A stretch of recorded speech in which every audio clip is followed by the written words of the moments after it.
단말기 가격 경쟁 유도와 통신비 인하를 취지로 국회에서 단말기 자급제 법안을 속속 발의하면서 단말기 자급제가 국정감사의 뜨거운 감자로 떠올랐습니다. 단말기 자급제는 소비자가 휴대폰 개통과 별도로 단말기를 따로 구매하는 겁니다. 단말기 자급제가 시행될 수 있을지 관심이 모아지는데요. 이보경 기자와 이야기 나눠보겠습니다. 안녕하세요. 안녕하세요. 네, 이 단말기 자급제가 국정감사에서도 뜨거운 이슈였다고 하는데요. 이 내용이 어떻게 됩니까? 네.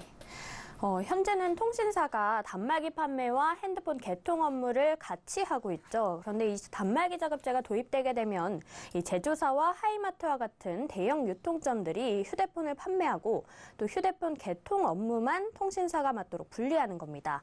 이 국회에서는 단말기 완전 자급제 법안 도입에 속도가 붙고 있는데요.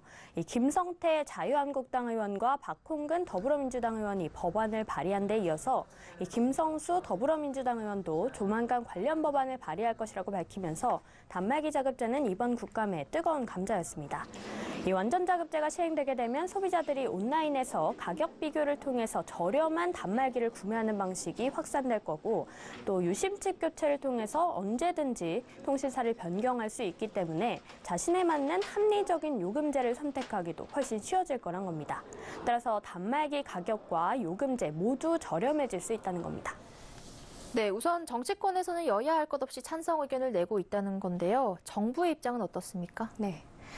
정부는 단말기 완전 자급제 도입에 대해서 좀 신중한 입장입니다. 유영민 장관은 이 단말기 완전 자급제에 대해서 원론적으로는 동의를 하지만 여러 이해관계도 있기 때문에 조심해야 한다라는 입장이었습니다. 이 자급제를 도입할 경우에 유통에서 손을 떼는 통신업체가 보조금을 아예 지급하지 않게 되고 이에 따라서 25% 선택약적 할인 등 할인 제도가 없어지기 때문입니다. 한마디로 지금까지 추진해왔던 정부의 통신요금 인하 정책이 무용지물이 될 수 있다는 겁니다. 또 이해관계자가 많기 때문에 모두 윈윈할 수 있는 묘안을 찾아야 한다는 입장인데요. 이달 정부가 소비자단체와 전문가, 이 통신사업자협회와 함께 발족하는 통신비 절감을 위한 사회적 논의기구에서 이 단말기 자급제 시행 여부를 다룰 예정인데 여기서 신중하게 검토해보겠다라고 말했습니다. 네, 이 단말기 자급제를 둘러싸고 통신사부터 유통업계까지 이해관계자들이 많은 것으로 알고 있는데요. 이들의 의견은 어떻습니까? 네. 우선 앞서 말씀드렸다시피 정치권에서는 대체로 단말기 완전 자급제 도입에 대해서 찬성하는 입장입니다. 이 녹색소비자연대 등 시민단체들도 완전 자급제 도입에 긍정적입니다. 이 알뜰폰 사업자 역시 완전 자급제가 도입되게 되면 통신 3사의 유통망 장악이 사라지면서 상대적으로 저렴한 이 알뜰폰 요금제가 경쟁력을 가질 수 있다는 판단에서 찬성하고 있습니다. 통신업체들은 업체별로 이해관계에 따라서 이 미묘하게 입장이 나뉘는데요. 이 SK텔레콤은 단말기 자급제를 수용할 수 있다는 입장입니다. 이 박정우 SK텔레콤 사장도 지난 12일 국정감사에 나와서 단말기 완전 자급제에 대해서 긍정적으로 검토하고 있다라고 말했습니다.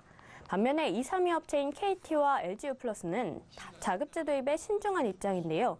이 단말기와 통신사 보조금이 불투명하게 뒤섞여 있어서 지금은 할인 경쟁이 좀 용이한데 단말기 자급제가 도입되게 되면 통신 요금만 갖고 경쟁을 하게 돼서 업계 1인 SK텔레콤 중심의 시장이 고착화될 수 있다는 걸 우려한 겁니다.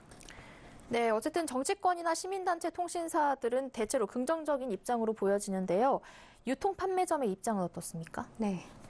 2만여 유통 판매점들은 단말기 완전 자급제에 대해서 반대하는 입장인데요. 이 통신사와 단말기 제조사로부터 받는 판매 장려금과 수수료가 줄거나 없어질 수 있기 때문에 생존이 걸린 문제라고 강력 반발하고 있습니다. 이 단말기 자급제는 조금 급진적인 방안이 될 수 있기 때문에 이 신용현 국민의당 의원은 기존 단통법을 개정해서 통신비 추가 인하를 이끌고 추후에 장기적인 관점에서 이 단말기 자급제 로드맵을 검토해야 한다라고 의견을 내놓고 있습니다. 또 그 효과에 대해서 의문도 제기가 되는데요. 삼성전자가 국내 스마트폰 시장의 70%를 차지하는 상황에서 제조사 간 가격 인하 경쟁 효과가 미미할 것이다 라는 분석이 나오는 겁니다. 이 삼성전자 한국 총괄인 김진애 전무는 지난달에 갤럭시 노트 8 출시 행사에서 글로벌 시장을 대상으로 하는 삼성전자가 국내에서만 스마트폰 가격을 낮게 책정하기는 힘들다면서 이 완전 자급제가 시행되면 가격이 많이 내려갈 거다라고 기대를 하고 있는데 회사와 좀 온도차가 있다라고 밝혔습니다. 네, 단말기 자급제를 둘러싼 각계의 입장에 대해 이보경 기자와 알아봤습니다. 오늘 말씀 고맙습니다.